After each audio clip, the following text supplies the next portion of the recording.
Hello folks, I welcome you all to the part 2 of corrosive acids lecture, जो कि forensic toxicology का एक बहुत ही इम्पॉर्टेंट पोर्शन होता है. ओके, सो दी कोरोसिव एसिड्स या में अभी हम सारे ऑर्गेनिक एसिड्स का डिस्कशन करने वाले हैं. What is the fatal period, the fatal time, the nature of the acids and the kind of corrosive action that it shows on our body. So we will begin with oxalic acid followed by carbolic and then boric acids. ठीक है, each one of this will be covered in detail. If you want to see vitriolase या फिर inorganic acids, those are covered in the part first of this lecture, so go and check out the playlist. You will get all the lectures of forensic toxicology. Fine. Okay, this is the corrosive acid lecture. ठीक है, तो oxalic acids, oxalic acids जो होते हैं उसको acid of sugar भी बोला जाता है. उसका फॉर्मूला C2H2O4 होता है. अच्छा देखो, organic acid, what are organic acids, let us clarify this words. Organic components ना किसी भी वैसे जैसे कंपोनेंट्स को बोलेंगे जिसमें कि कार्बन और हाइड्रोजन प्रेजेंट होता है along with oxygen and followed by nitrogen. This two component can be additionally present as well. इसीलिए आप देखेंगे कि जितने भी हमने अभी यहाँ पे ऑर्गेनिक एसिड्स के फॉर्मूले लिए हैं ना, सब में कार्बन हाइड्रोजन प्रेजेंट है ना. यहाँ पे ऑक्सीजन भी प्रेजेंट है. अभी हमने ऑक्जेलिक एसिड का फॉर्मूला देखा था C2H2O4, उसमें भी हाइड्रोजन और कार्बन दोनों ही प्रेजेंट था अलोंग विथ ऑक्सीजन. ठीक है, तो फिजिकल अपीयरेंस कैसे होता है इस एसिड का, कोई कलर ही नहीं होता इसका, ट्रांसपेरेंट होता है. प्रिज्मेटिक क्रिस्टल्स इसके देखने को मिलेंगे. प्रिज्मेटिक क्रिस्टल्स कैसे, मतलब कि इसकी क्रिस्टल्स जो बनेंगे ना, they will be like that of the shape of prism. And उसमें से जैसे प्रिज्म में क्या होता है, लाइट जो होती है वो स्कैटर होती है, 7 कलर्स में ऐसे डिफ्रेंशिएट हो जाती है. Same phenomena will occur in case you observe the crystals of oxalic acid. फिर ये कभी कभी ना मैग्नीशियम MgSO4 मैग्नीशियम सल्फेट को या तो फिर जिंक सल्फेट को भी रिजेंबल कर रहा होता है. So don't get confuse, it can be oxalic acid.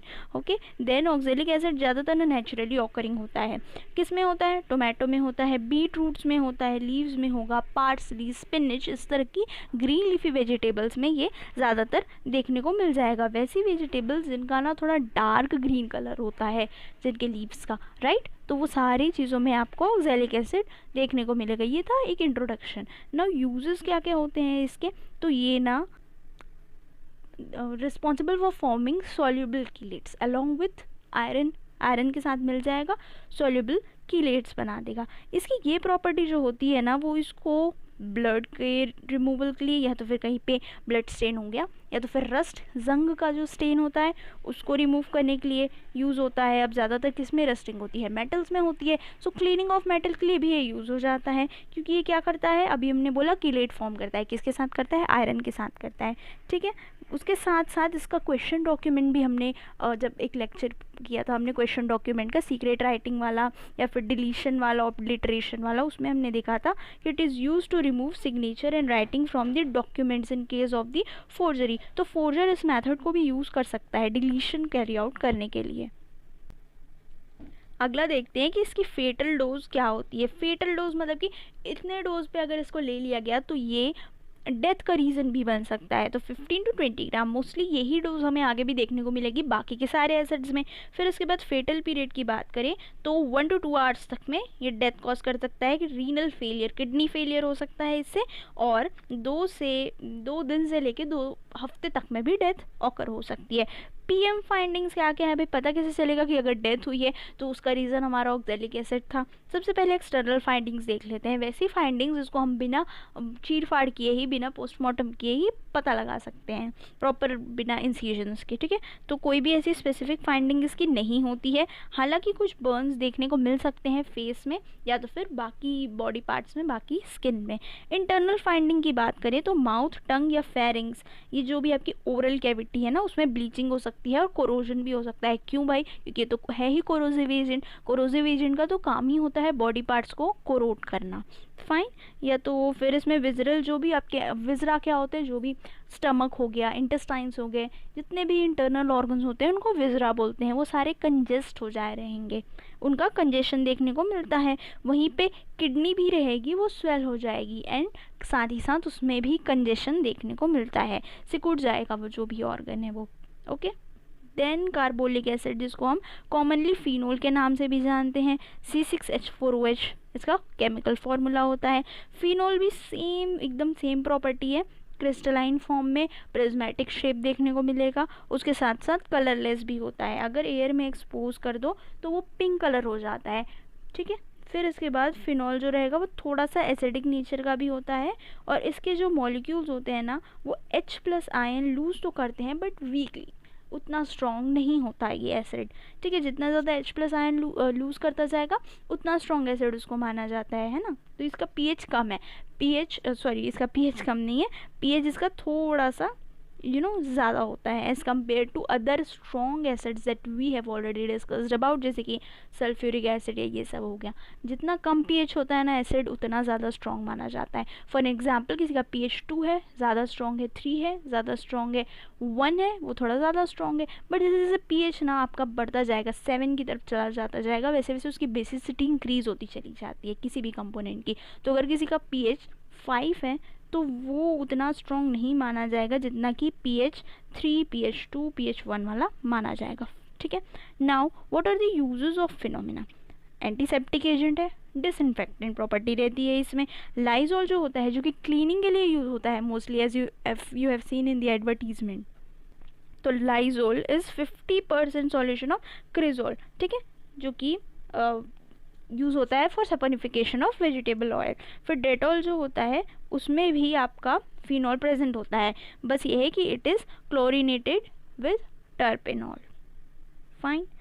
Now fatal dose और फेटल पीरियड अगर देखा जाए तो 1 से 2 ग्राम ही काफ़ी होता है to cause death, whereas 3 to 4 hours लेता है डेथ कॉज करने में। पोस्टमार्टम फाइंडिंग क्या क्या होती है? तो भाई जो माउथ रहेगा, चिन या तो फिर front portion of body, hands, arm, ये सब कुछ इनमें एक फिनोलिक ऑर्डर रहेगा। साथ ही साथ ग्रेइश या फिर ब्राउनिश कोरोजन्स भी देखने को मिल जाते हैं। फिर इसके बाद प्यूट्रीफैक्शन एक होता है ना, जब बॉडी पूरी डिकम्पोज हो रही होती है, उसमें एक स्टेज होता है putrefaction. I will teach this to you in forensic medicine. Putrefaction भी रिटार्ड हो जाता है, धीरे धीरे बॉडी प्यूट्रीफाई हो रही होती है। फिर इंटरनल फाइंडिंग्स में देखेंगे तो गैस्ट्रो इंटेस्टाइनल ट्रैक, म्यूकस या फिर आपका लैरिंग्स, ये सब कुछ कोरोड हो रहा होता है। पल्मनरी एडिमा भी देखने को इसमें मिलता है, यानी कि लंग्स को भी हार्म पहुंचता है। फिर जो स्टमक होते हैं उसमें भी कोरोजन हो जाता है, गैस्ट्रिक म्यूकोजा का स्वेलिंग हो जाती है। आपके जो म्यूकस फोल्ड्स होते हैं ना, इस तरह से जो म्यूकस फोल्ड्स होते हैं ये भी पूरी तरह से स्वेल हो जाते हैं। इसके अलावा ब्राउनिश सिल्वर म्यूकस या तो फिर ग्रीश कलर का म्यूकस उसमें प्रेजेंट रहता है। ये सारी चीज़ें इंपॉर्टेंट पोस्टमार्टम फाइंडिंग्स होती हैं, ठीक है। I hope the font size is clear and visible to you. Boric acid, the last one, इसको हम ऑर्थोबोरिक एसिड भी बोल सकते हैं या तो फिर हाइड्रोजन बोरेट भी हो सकता है। ये भी एक वीक एसिड होता है सिमिलर टू फिनोल, मतलब कि कम H+ आयन रिलीज करता है वाटर में। फिर ये एंटीसेप्टिक होता है और एक इंसेक्टिसाइड की तरह भी यूज़ हो सकता है, ज़्यादातर कॉकरोचेस को मारने के लिए इसको यूज़ किया जाता है, ठीक है। बोरिक एसिड के क्रिस्टल्स कैसे होंगे? वाइट होंगे। अदर 2 के क्रिस्टल्स कैसे थे? दे वर कलरलेस, ठीक है। It is also odorless like that of phenol and oxalic acid, similar to that, and it is tasteless.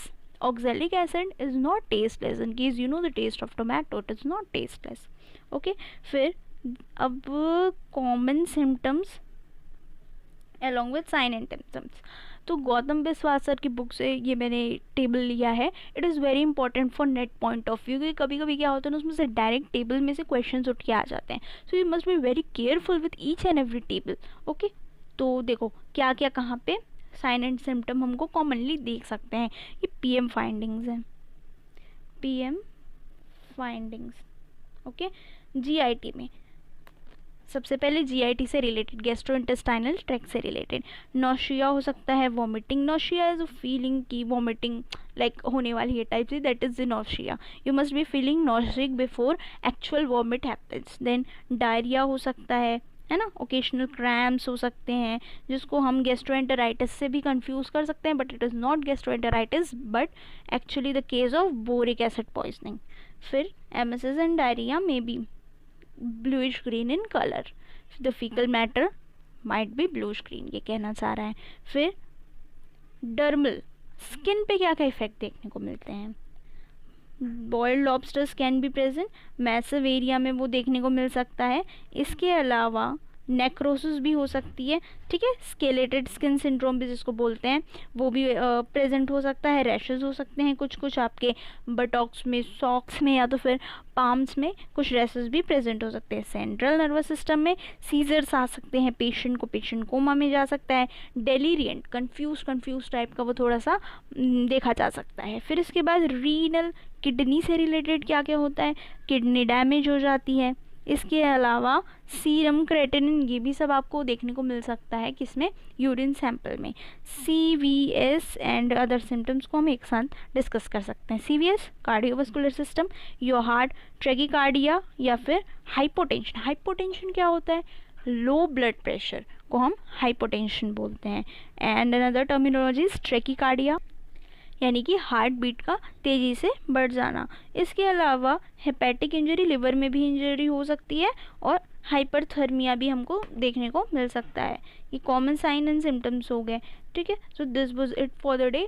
ये था कोरोसिव एसिड्स का दोनों ही पोर्शन, जिसमें हमने ऑर्गेनिक एसिड्स और inorganic acid along with vitriolage discuss कर लिया है। If you haven't seen the previous lecture, go and watch it once, because after this now we will discuss the another types of poisoning. Corrosives हो गया, अब इसके बाद हम irritants और वो सारी चीज़ें डिस्कस करने वाले हैं। So make sure that you follow the playlist as well.